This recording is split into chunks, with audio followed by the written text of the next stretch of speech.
Hello, कैसे हैं आप सब। मैं आपका मेंटर और आप देख रहे हैं लर्निंग विदाउट रूल्स का एक नया और फ्रेश सेशन। आज यहाँ पर फिर से एक बार बारी है द हिंदू एडिटोरियल वोकैबुलरी की। ये श्रृंखला मंडे टू सैटरडे चलाई जाती है। 26 तारीख को कुछ परिस्थितियों की वजह से वीडियो अपलोड नहीं हो पाया था, लेकिन अब मैं कोशिश कर रहा हूं कि धीरे धीरे सामान्य रूप से आपके सामने एडिटोरियल वोकैबुलरी में विशेष करके कोई गैप ना हो। आज यहाँ पर फिर से कुछ नए शब्द के साथ उपस्थित हुए हैं, तो चलिए सेशन की शुरुआत करते हैं। लेकिन उससे पहले जो लोग इस चैनल पर नए हैं और वैसे पुराने लोग जिन्होंने अब तक चैनल को सब्सक्राइब नहीं किया है, प्लीज सब्सक्राइब कर लीजिए। बेल आइकन प्रेस करके नोटिफिकेशन कॉल पर रखना नहीं भूलिएगा, ताकि यहाँ से जो वीडियो अपलोड हो उसकी सूचना आपको मिले और कोई भी सेशन मिस ना हो। लाइक और शेयर करने में कंजूसी नहीं कीजिएगा। साथ में सेशन के दौरान अगर मन में कोई दुविधा रह जाए, कुछ पूछना हो, तो कमेंट में लिखने से झिझकिएगा नहीं। अगले ही सेशन में हम उसका आंसर लेकर के जरूर उपस्थित होंगे। चलिए सेशन की शुरुआत करते हैं। लर्निंग विदाउट रूल्स के सेशन में एक बार फिर से आप सबका तहे दिल से स्वागत है। उम्मीद है आप सब तैयार हैं, नोटबुक और कलम ले लिया है। तो चलिए सेशन की शुरुआत करते हैं और शुरुआत वहीं से करेंगे वर्ड ऑफ द डे से।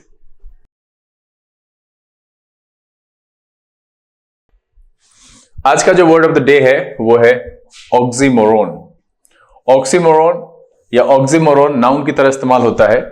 ऑक्सीमोरोन का मतलब होता है a phrase that combines two words that seems to be opposite of each other, such as a deafening silence. अब देखिए, कान फोड़ू, डेफनिंग का मतलब क्या है? कान फोड़ू, और वो क्या है? साइलेंस। जबकि कान फोड़ू जो होता है वो क्या हो सकता है? आवाज होगा, बहुत तीखी आवाज होगी, श्रिल होगा कुछ ऐसा, तो वो हो सकता है कान फोड़ू। लेकिन यहां क्या कह रहा है कि दोनों शब्द अपोजिट हो, ऐसे कॉम्बिनेशन को, इस तरह का जो कॉम्बिनेशन होता है फ्रेज का, a phrase that combines two words, जिसमें दोनों एक दूसरे का अपोजिट होता है। ठीक है, जैसे कह रहा है डेफनिंग साइलेंस, है ना। डेफनिंग साइलेंस मतलब क्या है? कान फोड़ू साइलेंस। अब साइलेंस है तो भैया आवाज ही नहीं है, तो फिर वो कान फोड़ू कैसे हो सकता है? तो इस तरह का जो फ्रेज होता है जिसके कॉम्बिनेशन में दो वर्ड होते हैं, दोनों एक दूसरे के अपोजिट होते हैं, उसको कहते हैं ऑक्सीमोरोन। ठीक है, ऐसा वाक्यांश जिसके दोनों शब्द विपरीत या विरोधी अर्थ वाले होते हैं, जैसे कि डेफनिंग साइलेंस, यानी इसको कहते हैं विरोधालंकार, है ना। ये लिखने की एक शैली है जहां पर कि जो है वो दो शब्दों का कॉम्बिनेशन होता है और दोनों एक दूसरे का अपोजिट होता है। इस तरह के कॉम्बिनेशन को हम कहते हैं ऑक्सीमोरोन। ठीक है, सिनोनिम मैंने यहां पर कोशिश की है। Contradiction, dichotomy and incongruity. क्या है? कंट्राडिक्शन, डायकोटोमी एंड इनकॉन्ग्रुइटी एक अर्थ में ऑक्सीमोरोन के सिनोनिम के तौर पर रखा जा सकता है। ये भी एक अर्थ में मैं कह रहा हूं, यहां पर चूंकि वो फ्रेज है उसका जो है वो अपोजिट मीनिंग है, तो एक तरह का कंट्राडिक्शन क्रिएट कर रहा है, तो कंट्राडिक्टरी वहां पर हम रख सकते हैं। ठीक है, एग्जाम्पल देख लेते हैं। एंटोनिम मुझे यहां लगा नहीं है, मैंने डाला नहीं है। कह रहा है a pregnant man seems to be oxymoron, doesn't it. अब कह रहा है प्रेग्नेंट मैन, प्रेग्नेंट वुमेन हो सकता है, ये सही अर्थ देगा। यहां क्या लग रहा है? A pregnant man seems to be oxymoron. तो यहां पर दो शब्द ऐसे हैं जो विरोधाभासी हैं, और उस अर्थ में जिस फ्रेज को हम इस्तेमाल करते हैं, इसको हिंदी में कहा विरोधालंकार, दैट इज कॉल्ड ऑक्सीमोरोन। चलिए सेशन में आगे बढ़ते हैं और लेते हैं आज का पहला शब्द। आज का जो पहला शब्द है वो है डिप्लीट। डिप्लीट वर्ब की तरह इस्तेमाल होता है और इसका मतलब होता है to reduce the amount of something so that there is not much left. मतलब है किसी वस्तु की मात्रा को घटाना, बहुत कम बचे, किसी वस्तु को निःशेष करना, अपक्षय करना या क्षरण करना, मतलब उसको समाप्त कर देना। To reduce the amount of something so that there is not much left. Deplete का मतलब क्या होता है? किसी भी वस्तु की मात्रा को इतना घटाना कि वो ना बचे, उसका क्षय करना, उसकी बर्बादी करना, है ना। किसी वस्तु की मात्रा को घटाना कि वो बहुत कम बचे, किसी वस्तु को निःशेष करना, यानी शेष बचे ही नहीं, और अपक्षय करना या क्षरण करना, इस अर्थ में हम डिप्लीट का प्रयोग करते हैं। सिनोनिम की बात करें, एग्जॉस्ट, लेसन एंड कंज्यूम। क्या हो जाएगा? एग्जॉस्ट, लेसन एंड कंज्यूम एक अर्थ में डिप्लीट के सिनोनिम के तौर पर इस्तेमाल कर सकते हैं। एंटोनिम की बात करें, ऑगमेंट, इंक्रीज एंड बोल्स्टर। क्या हो जाएगा? ऑगमेंट, इंक्रीज एंड बोल्स्टर एक अर्थ में डिप्लीट के एंटोनिम के तौर पर प्रयोग किया जा सकता है। सेशन का जो पहला शब्द है वो है डिप्लीट, मतलब होता है to reduce the amount of something so that there is not much left. क्या है? To reduce the amount of something so that there is not much left, मतलब है अपक्षय करना, क्षरण करना, किसी वस्तु की मात्रा को घटाना ताकि वो बहुत कम बचे, इस अर्थ में हम डिप्लीट का प्रयोग करते हैं। चलिए फटाफट एग्जांपल देख लेते हैं। We are depleting the world's natural resources. क्या है? We are depleting the world's natural resources. हम लोग क्या कर रहे हैं? वर्ल्ड का जो नेचुरल रिसोर्स है उसको डिप्लीट ही कर रहे हैं, उसका अपक्षय कर रहे हैं, क्षरण कर रहे हैं, उसको समाप्त कर रहे हैं। तो यहीं पर है कि we are depleting the world's natural resources. चलिए अगला जो शब्द है वो है स्टिल्थी। स्टिल्थी एडजेक्टिव की तरह इस्तेमाल होता है और इसका मतलब होता है doing things quietly and secretly. Done quietly and secretly मतलब क्या है कि जो चीज भी अगर कुछ भी छुप करके किया जा रहा है, गुप्त रूप से किया जा रहा है ना, दूसरे की नजरों से बचा करके किया जा रहा है, चोरी छुपे किया जा रहा है, इस अर्थ में हम स्टिल्थी का प्रयोग करते हैं। इस पेज पर आने वाला दूसरा शब्द है, क्या कह रहा है? Doing things quietly and secretly. Done quietly and secretly, इस अर्थ में हम स्टिल्थी का प्रयोग करते हैं। अरे नहीं, उकसाना भड़काना नहीं, गड़बड़ है। इसकी जगह पर लिखिएगा गुप्त रूप से किया गया, चोरी छुपे किया गया, है ना। क्या लिखेंगे? गुप्त रूप से किया गया, ठीक है। चोरी छुपे करना, जो कुछ भी चोरी छुपे करे, चोरी छिपे करना, गुप्त तरीके से, चोरी छुपे तरीके से, या कुछ भी चोरी छुपे करना। स्टिल्थी का मतलब ये एक तरीका है। Doing things quietly and secretly, done quietly and secretly, इस अर्थ में हम इसका प्रयोग करते हैं। सिनोनिम की बात करें, अब देखिए यहां पर ओवरलैप कर गया,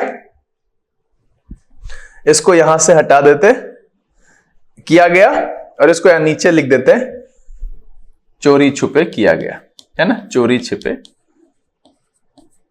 है ना। गुप्त रूप से किया गया को भी हटा दीजिए, गुप्त रूप से या चोरी छुपे। सिनोनिम की बात करें, फर्टिव, क्लैंडस्टाइन एंड कोवर्ट। क्या हो जाएगा? फर्टिव, क्लैंडस्टाइन एंड कोवर्ट एक अर्थ में स्टिल्थी के सिनोनिम के तौर पर इस्तेमाल करेंगे। एंटोनिम की बात करें तो ओवर्ट, पब्लिक, क्या हो जाएगा? ओवर्ट, पब्लिक, इसको भी हटा दीजिए यहां से, हाँ ये ठीक रहेगा। Overt, public, open and obvious, क्या हो जाएगा? Overt, public, open and obvious एक अर्थ में जो है स्टिल्थी के सिनोनिम के तौर पर, एक मिनट सिनोनिम नहीं, एंटोनिम के तौर पर इस्तेमाल करेंगे ओवर्ट का। सिनोनिम की बात करें तो फर्टिव, क्लैंडस्टाइन एंड कोवर्ट। क्या हो जाएगा? फर्टिव, क्लैंडस्टाइन एंड कोवर्ट एक अर्थ में स्टिल्थी के सिनोनिम के तौर पर इस्तेमाल करेंगे। Overt, public, open and obvious ये स्टिल्थी के एंटोनिम के तौर पर इस्तेमाल किया जा सकता है। मतलब कुछ भी ऐसा जो गुप्त रूप से हो, चोरी छुपे हो, उसके लिए हम स्टिल्थी शब्द का प्रयोग करते हैं। इस पेज पर आने वाला दूसरा शब्द है। चलिए एग्जाम्पल देख लेते हैं। कह रहा है the risk posed by stealthy submarines are real। क्या है? the risk posed by stealthy submarines are real। अब यहां पर एक शब्द मैं आपसे जानना चाहता हूं, पोज। मैंने पिछले दिन ही पढ़ाया है, उसका क्या मतलब है आप कमेंट में लिख करके बताइएगा जरूर। और मैं आप सब बच्चों से यह कहना चाहता हूं कि अगर आपको यह लगता है कि यह एपिसोड जो है वैल्यूएबल नहीं है, समय की बर्बादी है, तो मुझे लगता है कि आप अपने कॉम्पिटिटिव एग्जामिनेशन के दौर में सबसे बड़ी गलती कर रहे हैं। कुछ बच्चे क्या करते हैं, एक तो चलिए आप अगर स्पीड बढ़ा करके देखते हैं तो समझ में आता है, लेकिन वो भी नहीं करना चाहिए। आप ध्यान से सुनो, कंसंट्रेट होकर के पढ़ो। कुछ बच्चे अब क्या करते हैं कि सर डांटेंगे या सर को सुनाना है या लिख लो, तो वो स्क्रीनशॉट ले लेते हैं। मत करिए ऐसा। मैं इतनी मेहनत करता हूं, मैं शब्दों में एक एक जो है बारीकियां रखने की कोशिश करता हूं ताकि मैं बेहतर तरीके से आपको समझा सकूं, मेरी बात आपके कानों में, मन मस्तिष्क में गूंजे। मैं इतनी बार इसलिए बोलता हूं। मैं चाहूं तो सीधा सीधा मैं भी लिस्ट करा दूं, लिस्ट उपलब्ध करा दूं, मेरे लिए क्या दिक्कत है। मैं पूरे सप्ताह में 90 से 100 वर्ड कराता हूं। सोचो 15-16 का एवरेज है, 6 दिन होता है तो 96 to 100-105 वर्ड्स होते हैं। मैं इतना वर्ड कराता हूं, मैं उसको एक दिन के लिस्ट में आपको अवेलेबल करा दूं। मैं आपको सलाह दे दूं कि किसी कोई बुक खरीद लो, कहीं से ले लो, रट लो, लेकिन नहीं होगा ना बॉस। आप इस बात को समझ नहीं रहे हैं। मैं अपने अनुभव से आपको बता रहा हूं। मैं इतने दिनों से बच्चों को पढ़ा रहा हूं। बहुत सारे बच्चे रास्ते पर चल करके बहुत जगह सफल हुए, बहुत जगह वो जॉब कर रहे हैं, खुश है, सफल है, उनकी अंग्रेजी अच्छी है। तो मैं समझिए कि मैं कुछ ट्राइड एंड टेस्टेड ही आपको बता रहा हूं। मैं ये भी जानता हूं कि जब आप 15 याद करोगे ना तो वो रहेगा नहीं। उसमें मैं आपसे कहता हूं कि 7 से 8 मैक्सिमम 10 भी रह जा रहा है, खुश हो जाओ कि महीने के चलो 300 आ रहे हैं, 300 नहीं चलो 240 आ रहा है, 250 आ रहा है, साल के लगभग आपके 3000 शब्द हो जा रहे हैं। अगर 200 है, 12 दूना 24, 3000 के आसपास वर्ड्स हो रहे, बहुत है आपके कॉम्पिटिटिव एग्जामिनेशन के लिए। आप करके तो देखो, आप क्वेश्चन पेपर में जाके देखो, मिलाओ क्या ये वर्ड्स नहीं आते हैं। तो स्क्रीनशॉट लेना बंद करो, अपने आप को ठगना बंद करो बॉस। समझो मेरी बात जो मैं आपको समझाने की कोशिश कर रहा हूं। सफल होना है तो मेहनत करनी पड़ेगी। ये दुनिया ऐसी ही है, इस हाथ दोगे इस हाथ से मिलेगा, दोगे तो मिलेगा, नहीं दोगे तो कुछ नहीं मिलेगा। वो एक बशीर बद्र का बड़ा अच्छा है ना कि क्या अजीब अंदाज में खुदा ने दिया है सब कुछ, सामने दुनिया पड़ी है पर उठा नहीं सकते, सर जीतना पड़ता है उसको। मैंने जो कहा गौर से सुनिएगा कि क्या अजीब अंदाज में खुदा ने दिया है सब कुछ, सामने दुनिया पड़ी है पर उठा नहीं सकते, आपको उसको जीतना पड़ेगा। तो प्लीज ये जो खुद से चोरी करते हैं ना अपना समय बचाने या व्यर्थ का कहीं पर कुछ करने के लिए, मत कीजिए। कम से कम जब बैठते हैं तो ईमानदारी से पढ़िए, स्क्रीनशॉट लेना बंद करिए, ठीक है, भगा भगा करके देखना, किसी तरीके से अनविलिंगली देख लेना मत करिए। सबसे घाटा आपका है। मैं तो यहां हूं, मैं रहूंगा, मैं उपलब्ध करा रहा हूं, मैं कराऊंगा, बस आप लाभ उठा लो।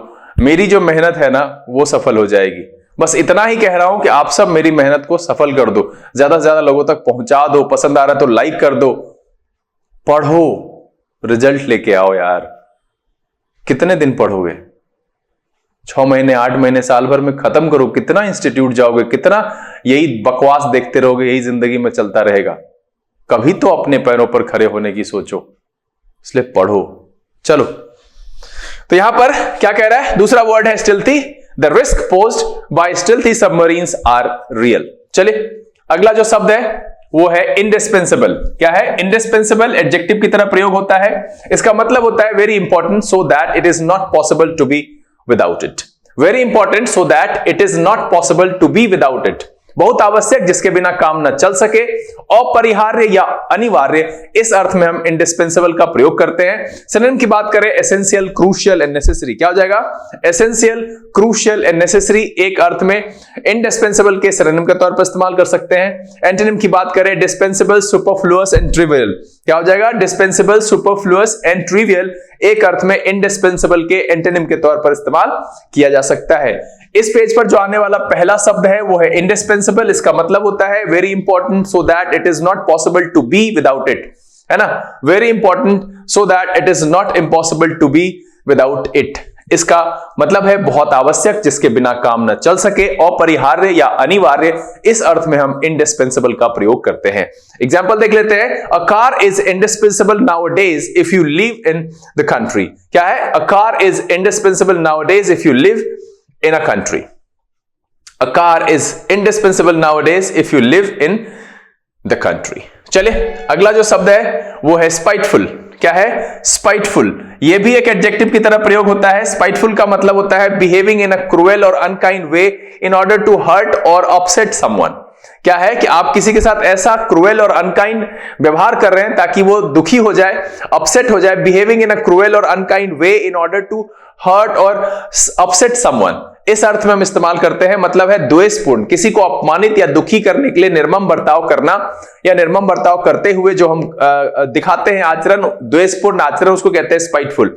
इस पेज पर आने वाला दूसरा शब्द है स्पाइटफुल। का मतलब होता है behaving in a cruel or unkind way in order to hurt or upset someone. Spiteful का मतलब होता है द्वेषपूर्ण, इस तरीके से निर्दयी और अनकाइंड तरीके से व्यवहार करना कि आप दूसरे को अपमानित कर दो, उनको अपसेट कर दो। इस अर्थ में हम स्पाइटफुल का प्रयोग करते हैं। सिनोनिम की बात करें, मैलिशियस, रैंकरस एंड मैलाइन। क्या हो जाएगा? मैलिशियस, रैंकरस एंड मैलाइन एक अर्थ में स्पाइटफुल के सिनोनिम के तौर पर इस्तेमाल कर सकते हैं। एंटोनिम की बात करें, बेनेवोलेंट, काइंड एंड फ्रेंडली। क्या हो जाएगा? बेनेवोलेंट, काइंड एंड फ्रेंडली एक अर्थ में स्पाइटफुल के एंटोनिम के तौर पर प्रयोग किया जा सकता है। चलिए फटाफट एग्जांपल देख लेते हैं। He has been saying a lot of spiteful things about his ex-boss। क्या है? He has been saying a lot of spiteful things about his ex-boss। इस पेज पर जो दूसरा शब्द है वो है spiteful। इसका मतलब होता है behaving in a cruel और unkind way in order to hurt or upset someone। इस अर्थ में हम spiteful का प्रयोग करते हैं। चलिए अगला जो शब्द है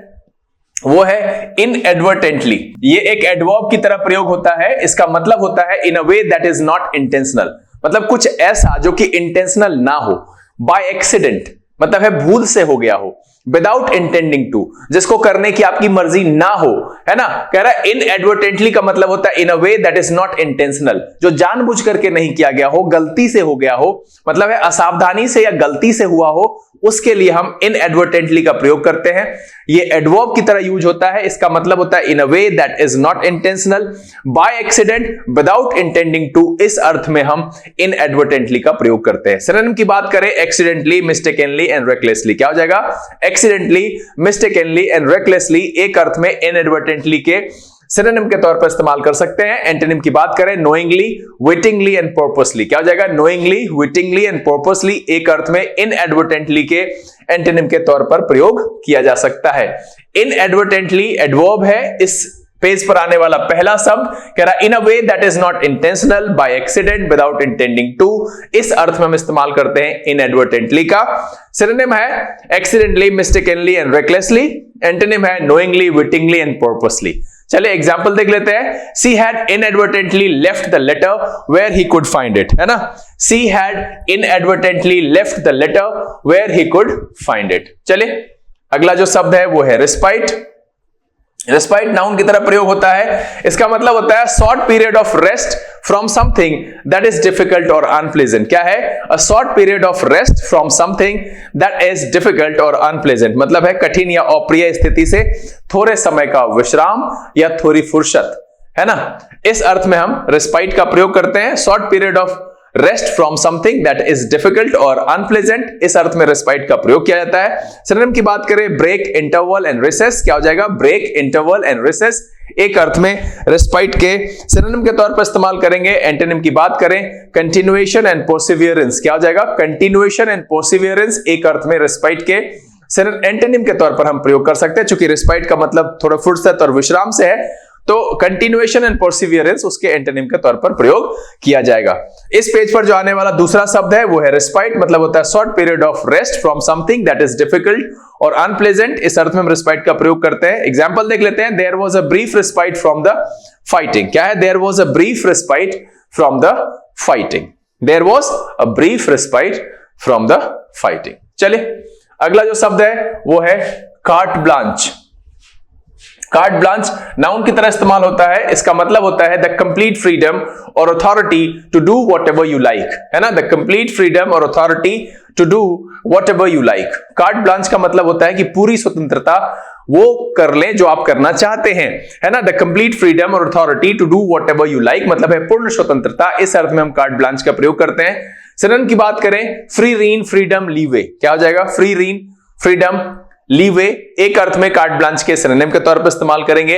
एंटोनिम की बात करें, रिस्ट्रिक्शन, कॉन्स्ट्रेंट एंड कर्व, क्या हो जाएगा? रिस्ट्रिक्शन, कॉन्स्ट्रेंट एंड कर्व एक अर्थ में कार्ट ब्लांच के एंटोनिम के तौर पर इस्तेमाल किया जा सकता है।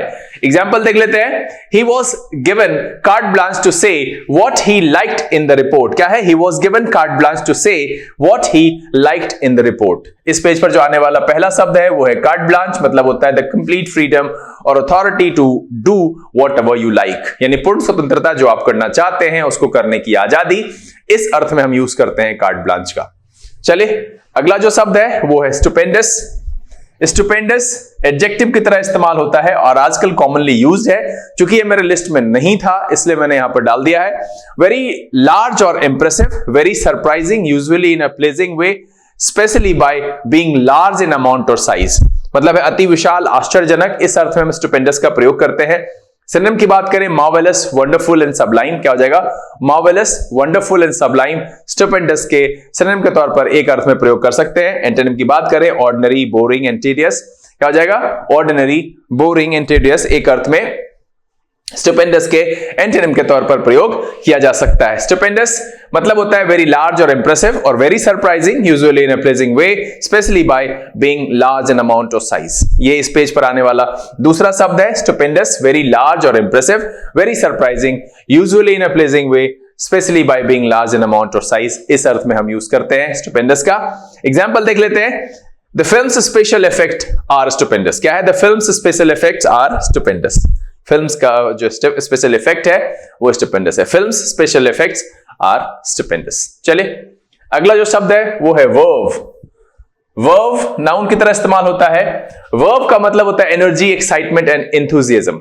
वर्व का मतलब क्या है? VERV, वर्व मतलब होता है एनर्जी, एक्साइटमेंट एंड एंथुसियाज्म, मतलब ऊर्जा, उत्तेजना या जोश। इस अर्थ में हम वर्ब का प्रयोग करते हैं। सिनोनिम की बात करें, एंथुसियाज्म, विगर एंड वाइटैलिटी। क्या है? एंथुसियाज्म, विगर एंड वाइटैलिटी एक अर्थ में वर्ब के सिनोनिम के तौर पर इस्तेमाल करेंगे। एंटोनिम की बात करें, लेथार्जी, इंडोलेंस एंड लेजीनेस। क्या हो जाएगा? Lethargy, indolence and laziness verb के एंटोनिम के तौर पर इस्तेमाल कर सकते हैं, है ना।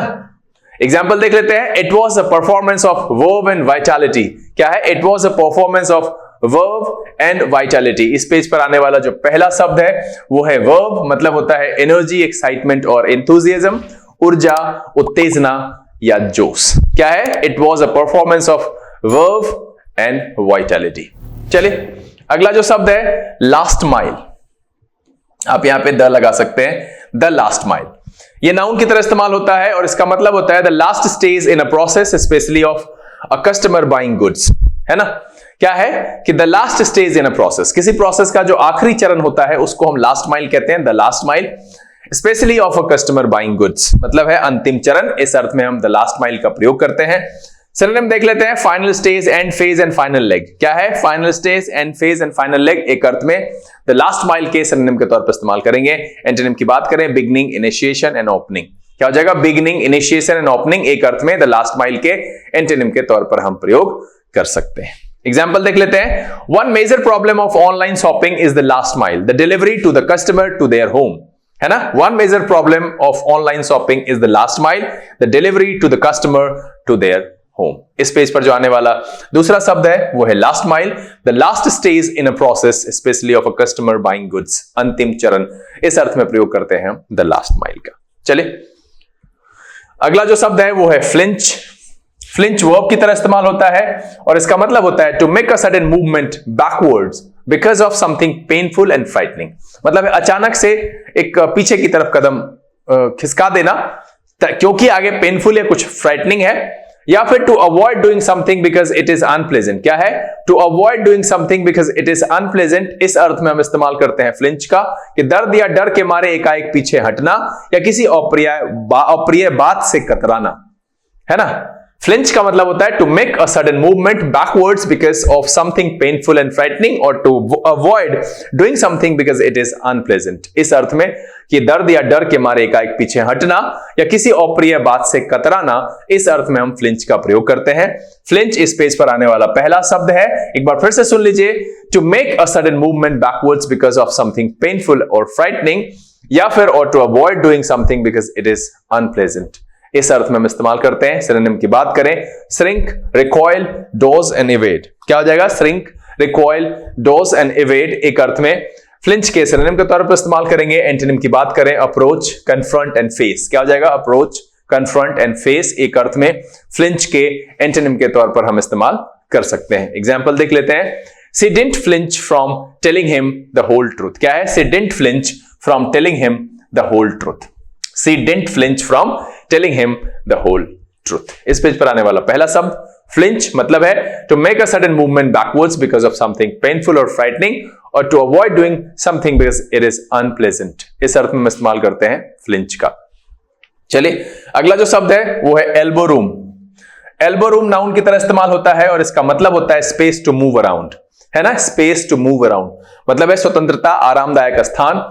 एल्बो रूम का कई संदर्भ में इस्तेमाल होता है, स्वतंत्रता और आरामदायक स्थान से स्पेस टू मूव अराउंड। इस अर्थ में हम एल्बो रूम का प्रयोग करते हैं। सिनोनिम की बात करें, room, space and freedom.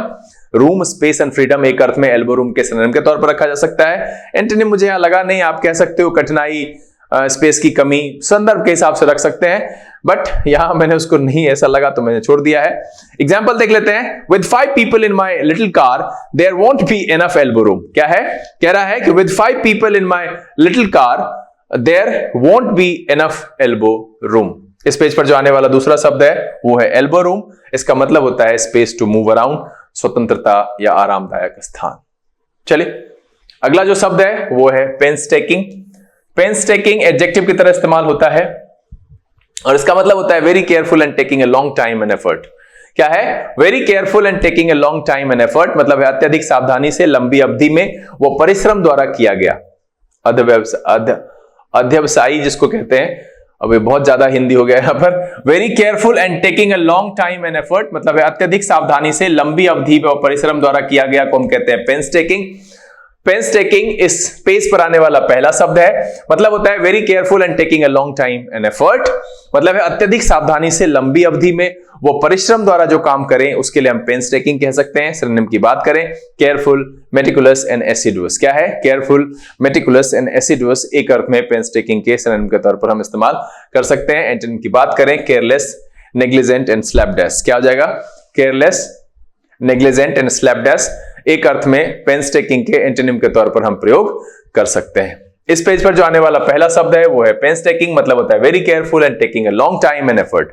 Very careful and taking a long time and effort इस अर्थ में हम इस्तेमाल करते हैं जिस किसी भी चीज को हम बहुत मेहनत से, बहुत परिश्रम से, लंबी अवधि लगा करके सावधानी से करें, उसके लिए हम पेंसटेकिंग का प्रयोग करते हैं। एग्जाम्पल देख लेते हैं। The painstaking search of the wreckage gave us clues as to the cause of the crash। क्या है? The painstaking search of the wreckage gave us clues as to the cause of the crash। चलिए अगला जो शब्द है वो है relegate। relegate verb की तरह प्रयोग होता है। इसका मतलब होता है to put somebody or something into a lower level or position, मतलब है वस्तु या व्यक्ति का स्तर या पद घटाना, पदावनत करना। इस अर्थ में हम relegate का प्रयोग करते हैं। to put somebody or something into a lower level or position, मतलब है किसी व्यक्ति वस्तु का जो हम पदावनति कर दें, उसके स्थान को नीचे कर दें, इस अर्थ में हम relegate का प्रयोग करते हैं। सिनोनिम की बात करें, demote, degrade and put down. क्या हो जाएगा? Demote, degrade and put down. Antonym की बात करें, अपग्रेड, प्रमोट एंड एलिवेट। क्या हो जाएगा? अपग्रेड, प्रमोट एंड एलिवेट एक अर्थ में relegate के एंटोनिम के तौर पर प्रयोग किया सकता है। अब यहां पर देखिए कुछ एक शब्द बाद में ऐसे हैं जो 26 तारीख के एडिटोरियल में आए थे। चूंकि आज वर्ड की संख्या 10 थी, मुझे लगा कि वो छूट गया है तो मैं उसको शामिल कर दूं, इसलिए मैंने यहां पर पेंसटेकिंग भी उसी दिन का है, relegate भी उसी दिन का है, शायद और भी एक दो वर्ड पीछे रहे होंगे जो उस दिन का है। तो वर्ड है, इंपॉर्टेंट है, इसलिए मैंने यहां पर शामिल कर दिया है। इस पेज पर जो आने वाला दूसरा शब्द है वो है relegate, मतलब होता है to put somebody or something into a lower level or position, वस्तु या व्यक्ति का स्तर या पद घटाना, पदावनत करना। इस अर्थ में हम relegate का प्रयोग करते हैं। सिनोनिम क्या है? Demote, degrade and put down. Antonym कहा अपग्रेड, प्रमोट एंड एलिवेट। चलिए एग्जांपल देख लेते हैं। The team finished bottom and were relegated to the second division. क्या है? The team finished bottom and were relegated to the second division. क्या है? The team finished bottom and were relegated to the second division. चलिए session का आखिरी शब्द है stall. Noun और वर्ब दोनों तरीके से प्रयोग होता है। एक तो स्टॉल होता है छोटी सी दुकान, आप जानते ही हैं, बोलचाल में कॉमनली यूज होता है। यहां पर मैंने लिया है वर्ब वाला, to avoid doing something or try to stop something happening until a later time. ठीक है, अब किसी काम को या किसी बात को होने से रोक देना या बाद में करने के लिए इस अर्थ में इस्तेमाल करते हैं, ये वाला मीनिंग। एक इंग्लिश मीनिंग का एनिमेशन गड़बड़ हो गया। सिनोनिम देख लेते हैं, ऑब्स्ट्रक्ट, इंपीड एंड हिंडर। क्या हो जाएगा? Obstruct, impede and hinder. Antonym की बात करें, push, promote and carry out. क्या है? Push, promote and carry out एक अर्थ में स्टॉल के एंटोनिम के तौर पर इस्तेमाल कर सकते हैं। स्टॉल का क्या मतलब है यहां पर? To avoid doing something or try to stop something happening. किस चीज के लिए? बाद के समय के लिए। किसी काम को, किसी बात को होने से रोकना, बाद में करने या होने के लिए, है ना, उस अर्थ में हम स्टॉल का प्रयोग करते हैं। सिनोनिम कहा obstruct, impede and hinder. Antonym कहा push, promote and carry out. Example देख लेते हैं। The opposition party was angered by the prime ministers stalling tactics. क्या है? The opposition party was angered by the prime ministers stalling tactics.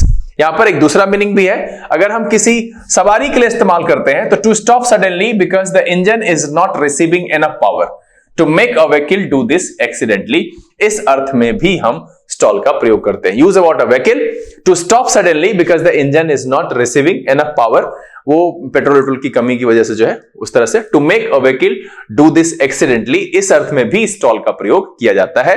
वैसे जो पहला वाला मीनिंग है, to avoid doing something or try to stop something happening until a later time, ये ज्यादा उपयोगी है और इसी को मैंने रखते हुए सिनोनिम रखा है obstruct, impede and hinder. Antonym रखा है push, promote and carry out.